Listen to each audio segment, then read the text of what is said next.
Thanks everyone for your patience. My face probably matches my shirt. I was getting very frustrated trying to get things going here today. My computer started acting up around 1:30. I'm like, okay, I've got a webinar to give. I need to shut this down and let it refresh. And it shut down, and then it just did not want to restart. So I was a little panicked. But again, thanks for your patience in hanging around until we got this going. So I'm going to turn my video off just to save on some bandwidth, and we'll get right into today's presentation. And then, as Rob said, we'll have some time for some Q&A at the end. So with, I think in Alberta here, we've been very fortunate this fall. We haven't had a whole lot of winter weather yet, but we will certainly start to see a little bit more of that as time goes on here. So kind of what we're looking to review today, talk briefly about MSIs at the start, which we do in a lot of these coaching sessions. I'm going to talk about some clothing considerations and how that impacts our ability to do work from an ergonomics perspective. I'm going to talk about vehicle prep. I want to spend a little bit of time talking about making accommodations for the amount of time it takes to do things during the winter, because I think that's something that sometimes gets overlooked, the amount of time and other resources. We'll talk about some examples of common activities, and then we'll get into Q&A. And we'll get you out of here on time, even with my less than on time start. So when we look at musculoskeletal injuries, and really as an ergonomist, that's one of my primary, as a physical ergonomist, that's one of my primary objectives, is reducing the incident rate of musculoskeletal injuries. And musculoskeletal injuries are basically wear and tear type injuries that occur over time to the soft tissues of our body. They're not, there's other cold weather injuries that are more acute. I slip on ice and sprain my wrist, or do something to my ankle, or something like that. The wear and tear type injuries that we're talking about are things that do develop over time. And as you can see here, there's a number of primary risk factors and then some personal risk factors that we are concerned with. So when we're talking in all environments, the primary biomechanical risk factors that we're looking at are force, posture, repetition, and duration. So how long we're doing something and how repetitive it is. Contact stress and vibration or other kind of secondary risk factors that we're concerned with. And then temperature extremes, whether it's cold or hot, are other factors that we need to be aware of as well. So today we're certainly going to be talking about the impact of cold and sort of thermal regulation, and how we can deal with that in our efforts to reduce our incidence of musculoskeletal injuries. So when we think about temperature extremes and their impact on MSIs, sort of opposite ends of the spectrum, but I think it's worth talking about both before we get into today's presentation. So with cold temperature, the bigger concern is certainly our muscles' ability to complete work, how flexible we are. If we're working in cold environments, if our muscles are cold, we're at a greater risk of having an injury to some of that soft tissue, because it's not as pliable as it is when it's warm. So that's kind of our concern in the cold environment. In the hot environment, we're more concerned with dehydration and our body's ability to regulate our temperature. So looking at heat stress, heat exhaustion, things of that nature. Now, I would suggest that in a cold environment, we still need to be aware of our temperature regulation, because sometimes we get really bundled up and then we start doing work, and we can get too hot or get sweaty, and our body might have difficulty dealing with that as well. So although we're talking cold temperatures, heat regulation in general is an important consideration when we talk about doing outdoor work during the colder months of the year. So I wanted to start by talking about some clothing considerations. So one of the easiest things we can do when we talk about continuing to do work safely in a winter environment is making use of ice cleats. So when we have cleats that are not engaged, as we see in the picture on the left, and you'll see this sometimes. You'll be outside and people are walking through a yard and they've got their cleats, but they're not making use of them. Those don't do us very much good. So slips, trips, and falls are not necessarily an ergonomics related issue, but having a good base of support and staying upright and all those things will help us complete other tasks. So I think that that's a really important thing, is the use of traction aids and making sure that people are actually using them. As we saw from the pictures before, when they're up on top of the boot or the side of the boot, they're not really doing us any good. So we want to make sure that those are engaged. So a couple things that can help with that is making sure that when people are entering or exiting an environment where they use them or where they don't use them, they've got the ability to make use of those. I'm hoping these videos are going to play, and if they're not, it's not the end of the world, but something as simple as having a chair or a bench where people are entering and exiting commonly that allows them to engage their traction aids. Another example here, we've got someone where they're standing, but they've got something that they can hold on to, whether it's a grab handle or a door frame or something that allows them to get those traction aids engaged. I think that's quite important. If we look at entering and exiting the vehicle, kind of the same thing. We want to encourage people when they're getting into the vehicle, when they don't need them, if they're going to be driving for a period of time, they take the time to disengage those, right, and get ready for driving. And then same thing, making sure that we are engaging, as soon as we're going to be outside and at greater risk of having a slip, trip, or fall. And like I said, slip, trips, and falls is not necessarily an ergonomics thing, but we need to be, in a good posture, having a stable base, all these sorts of things. So having those items engaged is really quite helpful. Next item of clothing that will have an impact and will do more than just keep us warm that I want to talk about is gloves.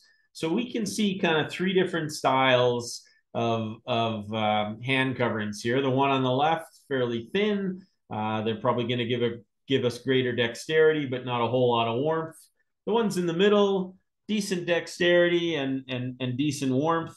And then the ones on the right, not great dexterity, kind of more of the mitten style, but they're going to keep us warmer. And like anytime we're selecting gloves, knowing what is most important or what we're trying to do is going to be what's key to us. Okay. The gloves on the left are going to give us the greatest dexterity. If we've got something where we need to be doing something that's finer with our hands, that style of glove is probably going to work best, but it's at the expense of not having as much warmth.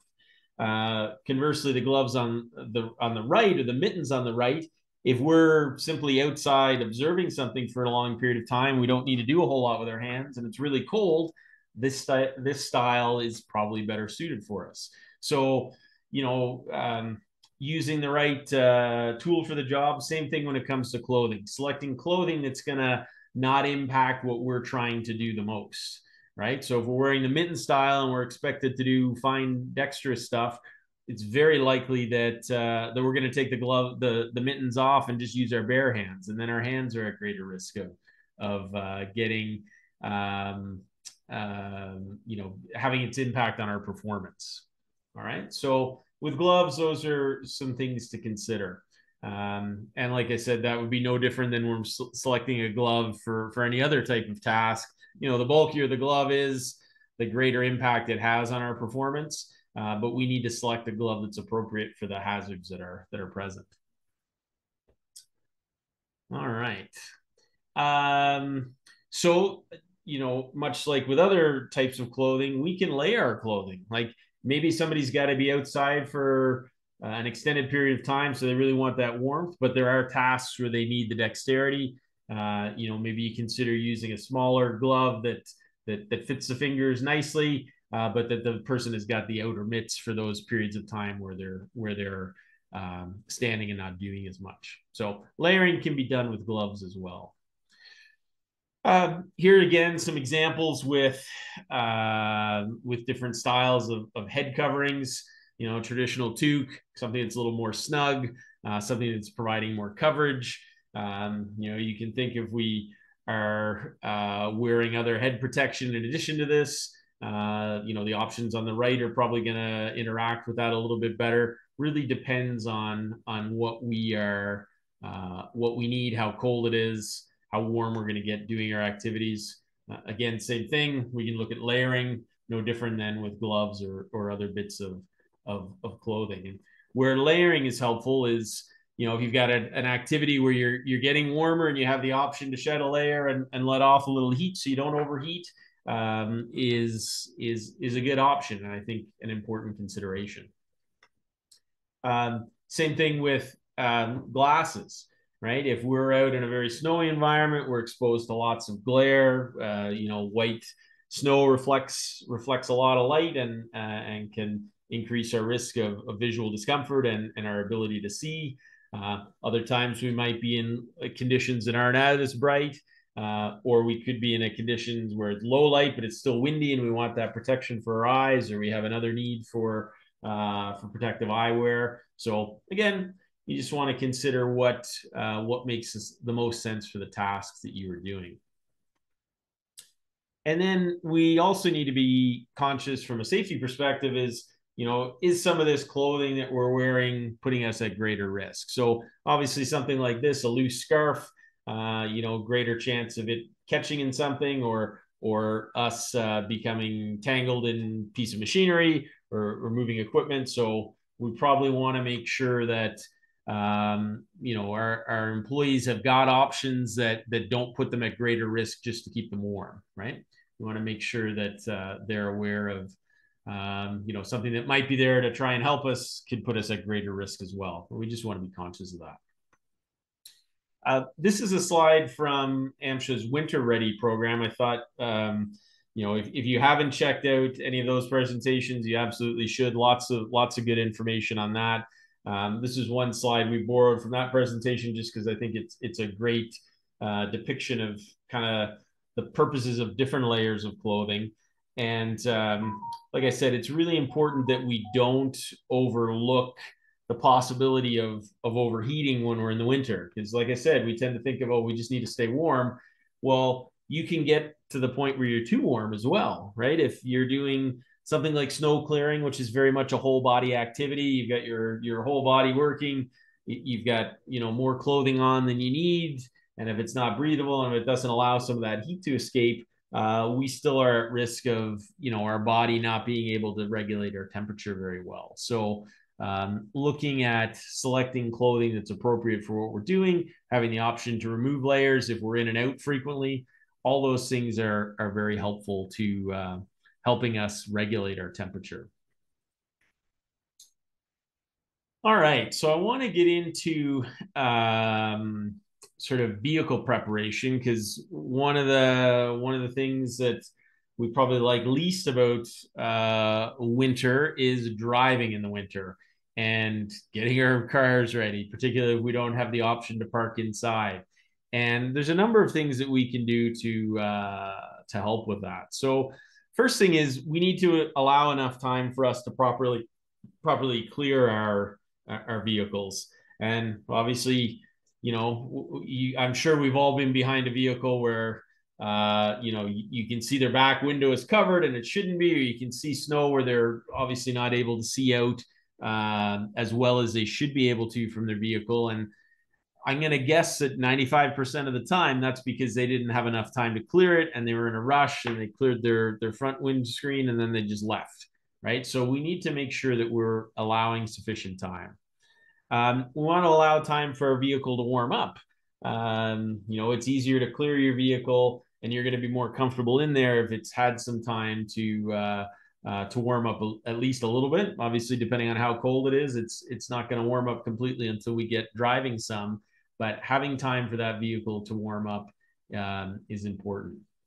When we are clearing, and I'm going to show you some sample videos here in a couple minutes, we want to make sure we're using good body mechanics.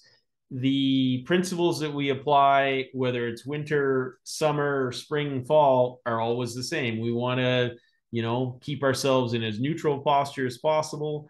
We know that we can generate our most power kind of between, our waist level and shoulder level. and keeping things nice and close to us. That doesn't change with winter. It's just we have other forces that we're dealing with when we're trying to clear snow and ice. But using good body mechanics is always important.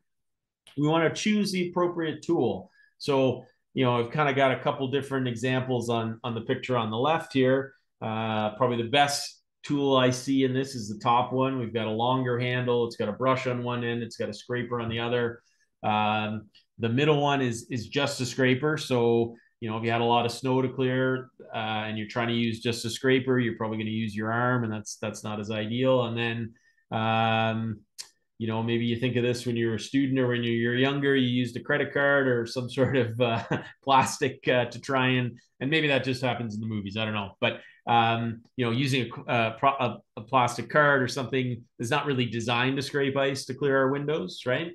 We want to use the appropriate tool for the job. So having, items that help us clear snow when we're in a winter environment and we have to drive vehicles is quite important. And then even once we've got the vehicle ready and time and allowing enough time seems to come up as a regular sort of theme there. Same thing when we go to travel, right? Travel on a bare, dry road is shorter than travel when it's icy and snowy and there's all kinds of traffic. So we need to make sure that we're accounting for all those and accounting for the impact of that extra travel time on what we're expecting people to get done on a given day. And that will come up again as well. All right, so we see, I've got a couple different videos here of just clearing snow. So here's an example of using a longer handle tool to clear the top of a vehicle. Okay, so we're able to keep our upper limbs fairly close to us. We're in an upright posture. We're pulling, right? We're making use of our body weight, and we're able to keep in a fairly neutral posture. We see an example now of clearing the front of the vehicle. Again, nice long handle, right? We're able to keep our arms nice and close to us, keep our body fairly straight, right? And we look to be in a fairly neutral posture there, right? So that's good. And fortunate on this particular day, we're dealing with some light, fluffy snow, so it's moving fairly easy. Obviously, this becomes harder as we get into heavier, wetter snow, or we've had some freezing rain, something to make that a little bit more difficult to do. All right, so again, same thing here. Now we're getting into the actual scraping, right? So we've loosened up our wipers. We've gotten those out of the way, trying to clear things so that we keep in a nice square posture. We're not twisting, right? And then if we look at this other example, keeping our limbs nice and close to us, we're in a bit of a power zone there. We're able to get some leverage, and we're making good use of the scraping tool, keeping in a nice posture. We're not overextended. Now, how we could make that easier is if we had that vehicle warmed up and that ice was already a little bit soft because we've got the defrost on. That would be another way of making what we're trying to do there easier still. Okay, so talked earlier about using different layers, possibly layering our gloves, possibly layering the jackets that we're wearing, the hats that we're wearing. If we think about folks that are in a vehicle, often we're coming from a cold environment, we're going into a warmer environment, or sometimes an environment that's not quite warm, but that will get warm. So safest thing to do when we talk about sort of temperature regulation and as it relates to clothing in a vehicle is, it's safe if we're getting rid of those layers before we start driving. Unsafe to try and remove a jacket while we're driving, right? So we want to avoid that kind of stuff. But it's acceptable if we need to pull over and help ourselves temperature regulate by getting rid of some of those layers and then returning to driving. So we just want to keep those activities separate and make sure we're doing things to keep ourselves and everyone else on the road safe. All right, so I want to talk about time management in a little bit more detail now. I've kind of touched on it a couple times, but I think it's important to just to talk about it again. So here's an example of what a day might look like during the summer versus the winter. And orange is kind of our primary task of what our physical activities might be. The gray is sort of our driving time. The orange time is getting ready for driving time or doing our vehicle prep. So it might be a pre-trip inspection. In the winter, it might include warming it up, clearing the snow, all that kind of stuff. And then, some personal time outside of that. So it's going to vary depending on what the job is and how much time we're spending outside. And then for some of us, the tasks that we do outside will eat up more time as well. But driving is a simple example where we need to allocate more time for that prep and then for the driving itself. I would say, any kind of manual material handling, kind of the same thing, because we're spending more time making sure we've got a safe route, making sure that the item isn't frozen, all those kinds of things. So, like I said, this is just a kind of a made up example, but you get the idea that we do need to be cognizant of how much time winter adds to certain activities. And like I said, driving is an easy example where we know and hopefully understand that it adds more time. All right. So a couple risk factors I wanted to highlight that I think add a little bit more when we get into the winter. So when we look at your risk for developing musculoskeletal injury, one thing that varies, person to person is sort of our personal risk factors. Things like, what kind of physical condition we're in. Are we warmed up and ready to do the activity? Have we got underlying health conditions? Like all those things will play into that. And certainly, when we go to do things in a colder environment, depending on what we've done before we start an activity, we might not be completely ready or warmed up sufficiently to do that. So that's one where I do like to highlight a difference during the winter. And then the other one I like to look at or highlight is force. Okay, so if we think about any kind of manual material handling, if we are lifting up objects that are outside, they could have extra weight on them from snow and ice. They could be frozen in place, so getting them to start to move might take a little bit more effort.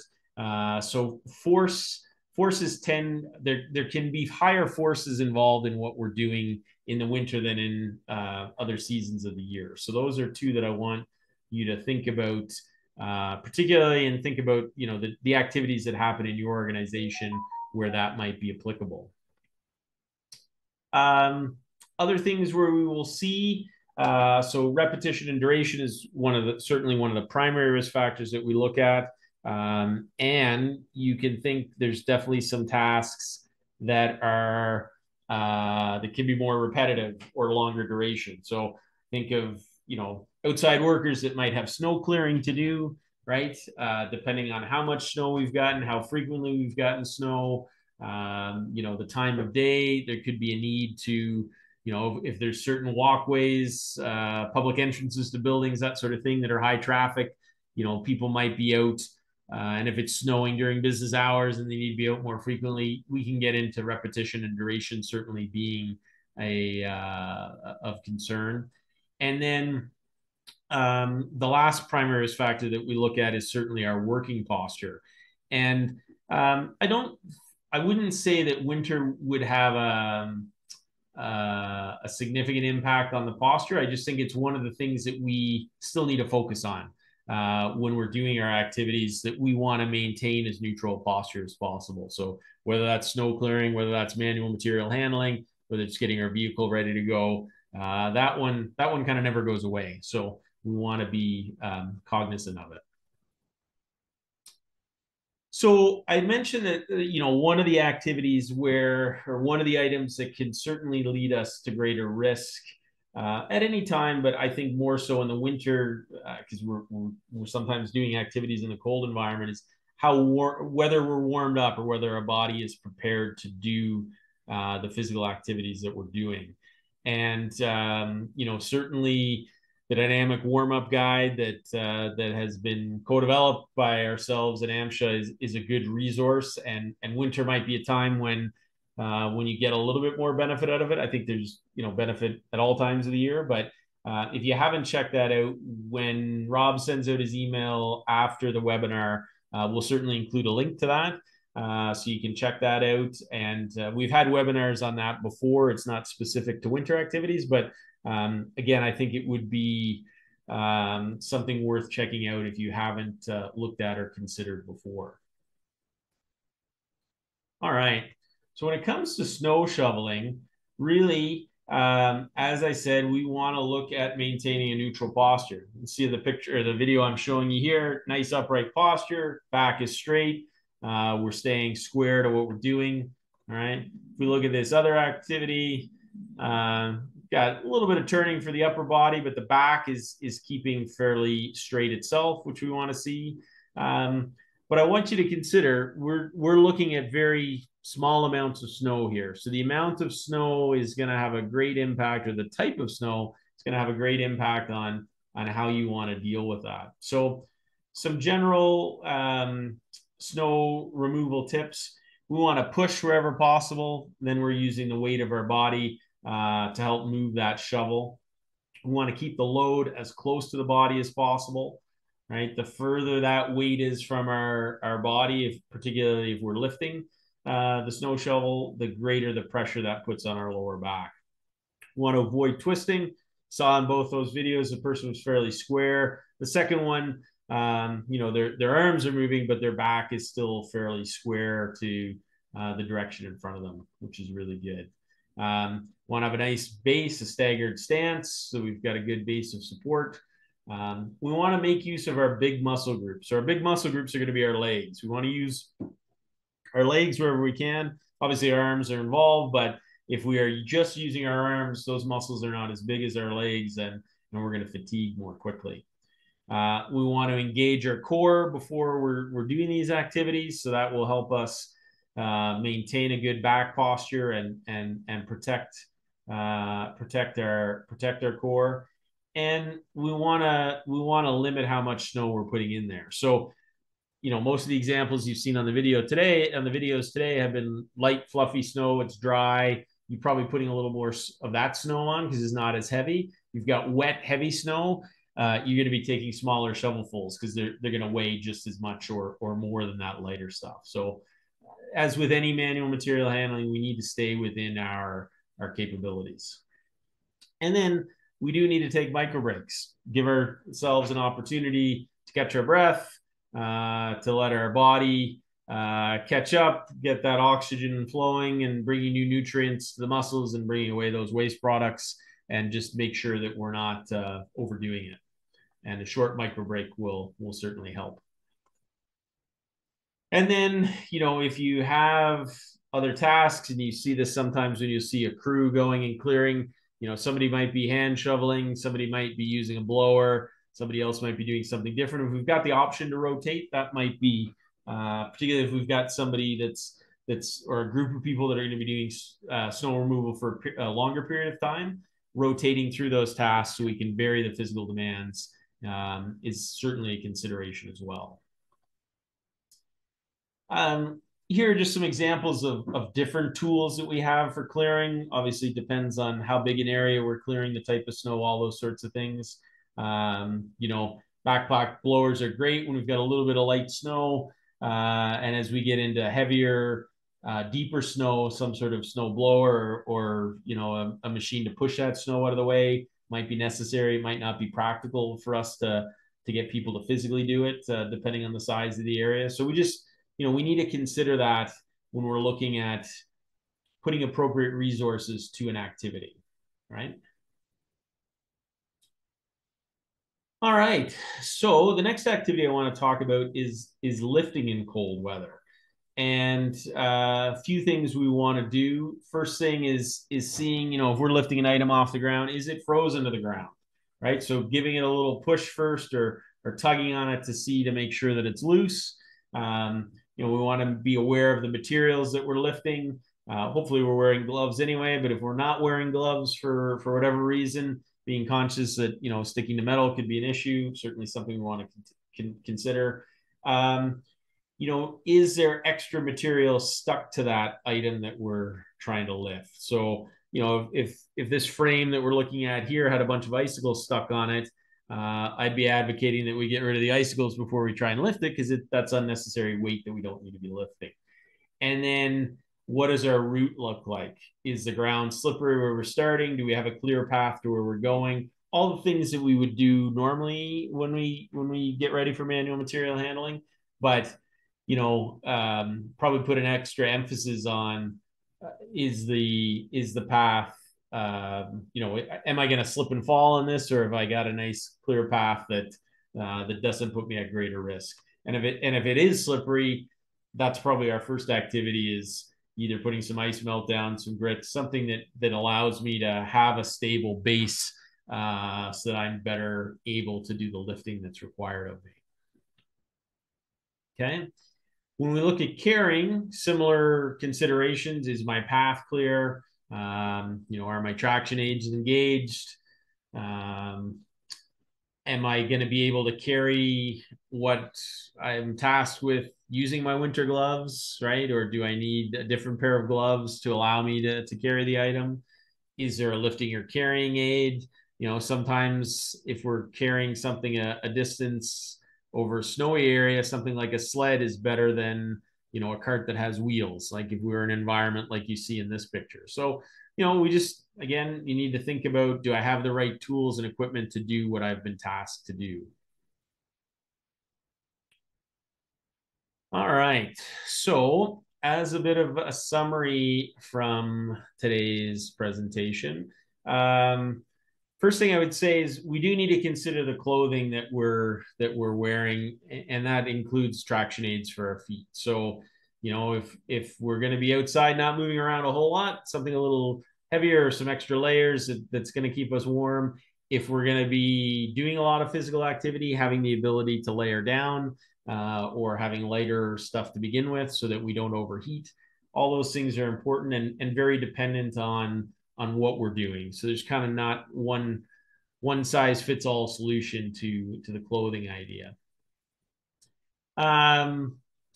The next one, and I know I've said this a few times, but we need to make sure that we are providing employees sufficient time to complete their activities, and considering what some of those new activities are due to the weather, right? So, in most organizations, you're going to have some sort of pre-trip vehicle inspection.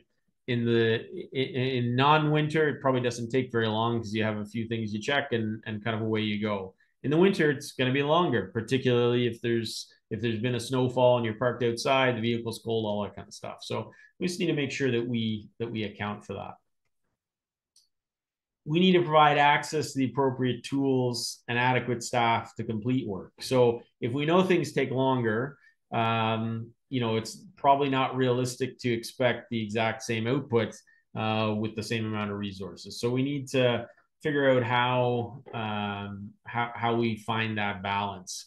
Might be extra resources. It might be cutting back on what people are required to do.